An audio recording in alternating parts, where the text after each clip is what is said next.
My name's Christy Kennedy. I'm from Burke in New South Wales. My grandmother Eileen Mackey, who was a Watson here in South Australia, was born and raised at Blackford.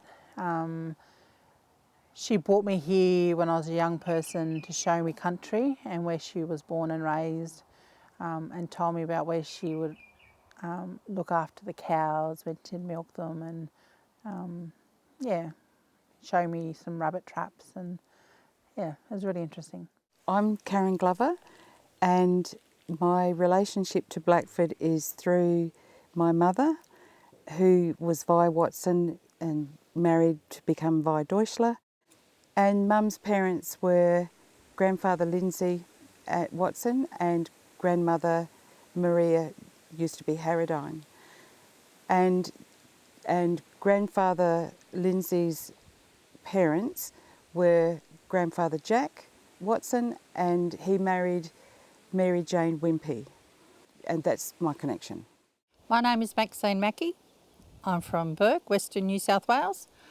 I'm connected to Blackford through my grandfather, Horace Watson, otherwise known as Ozzy Watson, and it was his grandfather that built the cottages here on Blackford. He didn't know any other housing, except later in life when he bought a house in Kingston itself, and he lived there with Auntie Betty and Auntie Val.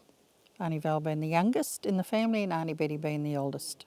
My family connection to Blackford will start with my children first. So I have 3 children, Dylan, Eamon and Mabel. And then of course it's myself, Simon. I have 3 siblings, Peter, Justin and Damien.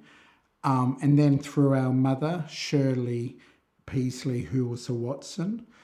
My grandmother, Betty or Mary Elizabeth Watson. Her parents are Horace, or nickname Ozzy, and his wife Mary Watson, who was a Bonnie. And then their parents were, of course, Jack and Mary Jane. My name is Joan Gibbs, and I'm an ecologist. I've taught for 40 years ecology at the University of South Australia, and I was invited here to Blackford by Shirley Peasley and Dylan and Karen Glover to be part of a project to document what's here. My name is Terry Reardon. I have a background in biology after working at the South Australian Museum for about 40 years. I'm retired now, and I have particular expertise in bats, in the ecology of bats.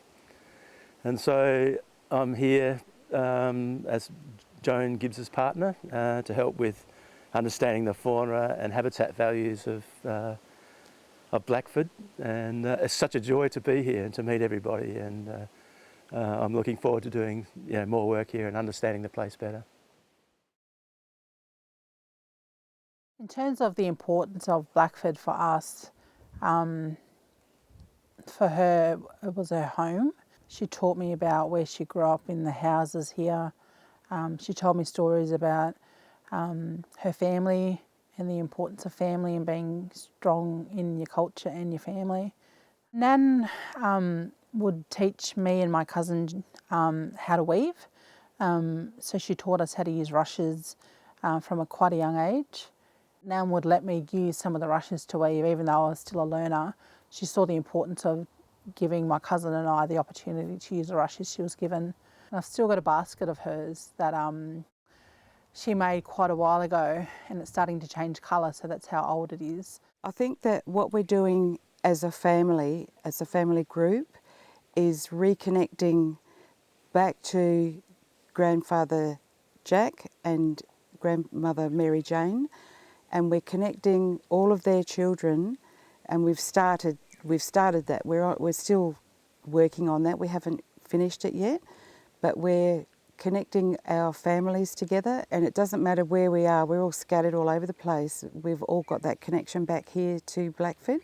Mum's stories, she had a really happy childhood here, growing up here, and this was a thriving family community. There were lots of people who had lots of different kinds of jobs. I think it's great to be back on country, to meet with people that I've never met before but I knew of, except over Zoom.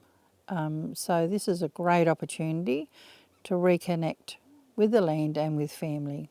Mum also was a holder of a lot of knowledge, even though we didn't have phones back then.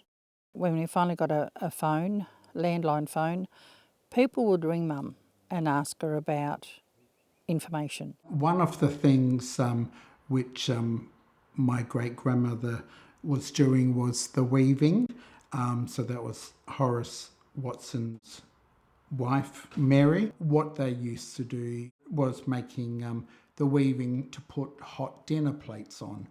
That's probably the only story I probably am aware of. We're in the process of setting up 5 photo points to begin with. At time 0, this is the baseline set of 5 photo points at significant places that we think are going to change over time. And we'll come back in 6 months, a year, depending on what changes might have happened, and we'll document anything that's different. And we basically want to get to know the place, the vegetation. Being an ecologist, I'm interested in patches of vegetation and the soils and the animals, the birds, the butterflies, and we've noticed some really interesting things that have occurred here on these old pink gums. We put out bat detectors in the last couple of nights and we found 8 species, which is probably not surprising for down here, but these are all hollow dwelling species, bats that only have wingspans, the smallest ones that big and some with wingspans that big. But they're all hollow dwelling species and hollow dependent. And so one of the things in the southeast is we've lost a lot of hollow trees, and when I look around here I see these beautiful big old trees and there are hollows in them. So this place performs a really important function for bats in terms of providing roosting habitat. Of the bat species that we recorded here, we've got the large white striped free-tailed bat, which is a bat that's quite common over much of Australia, and then there's a little free-tailed bat. The really exciting ones are the little forest bats. They're just so tiny, like half the size of a mouse with tiny little wingspans. And so it's a good complement of bats here. I also look around and see all this beautiful vegetation, which then is the habitat that forms the diet of the bats, so moths and flies and all sorts of things that bats eat on. The most important thing is the connectedness, but what we're finding out since we've been here, and we're finding out more about the plants and the animals, and so including butterflies and most recently scorpions and bats, but the trees and the grasses and all the different kinds of plants that live here, and we've got these giant ants, and everything's got a role and everything is connected, and we are just a part of that. So for me, hearing stories from Nan about growing up at Blackford, they were free to come and go as they wanted. They lived off the land. She was very proud of her family and her experience here.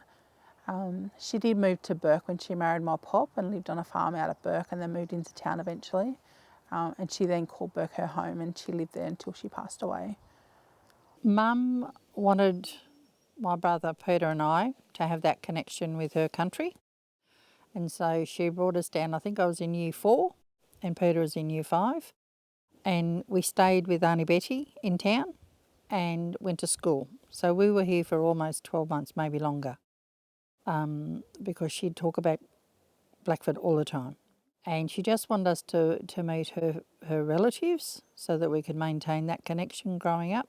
The minute you drive through those gates, it's not so much in town, the minute you drive through these gates at Blackford, you get that sense of belonging and that connection to the land, which is just amazing. And being here with family the extended family is just beautiful, just beautiful. Coming back and reconnecting now through our group is very important. We're meeting new cousins for the first time, reconnecting with country. I feel a sense of belonging here. And we were talking the other day about how memories are kept in your DNA, and that's why you feel a sense of belonging when you come to places like this where family have shared time and space and history here. So that makes sense. I think it's important that we continue this journey with our family coming to Blackford and being more involved in restoring the land. This is something that I wanted to do since my nan brought me here, and she just didn't know how that would come about, and now it's happening. And our family are here visiting with us from New South Wales and from Adelaide, so we're very lucky.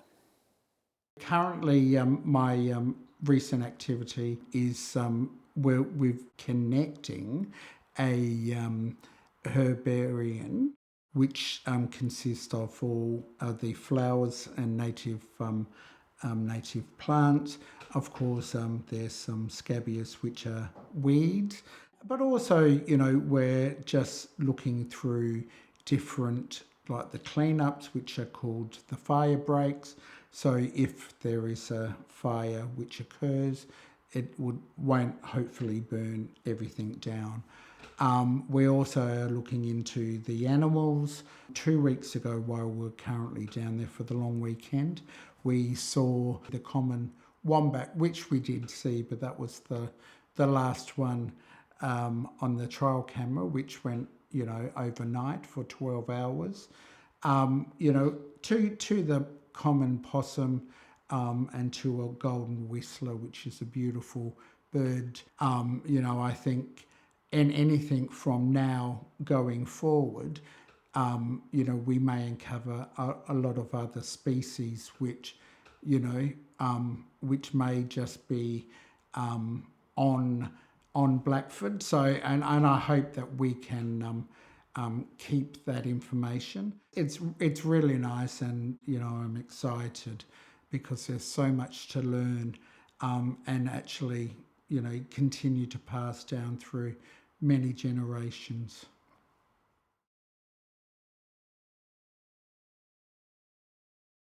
At the moment, for example, there is no water here, there is no water source, and it's the reason why the family had to move away in the first place about 60 years ago. So we're engaging with Landscape SA at the moment too, and they've got lots of people with different kinds of expertise and skills, and one of the people is around water. So we'll be wanting to engage with them to look at what are the options for us to have water source here that's on a more permanent basis. Because you think, you know, in 1850 we had the lease here at Blackford for the first time. So the people are living their lives, and, you know, and then they pass away, and then there's a legacy. And what we're trying to do is continue that into the future, because the land is still here, and there are some of these trees here that have been here much longer than that. So there's a really important role for us as a family to come together, and that's what we're doing with our planning, and this film is a part of trying to document that.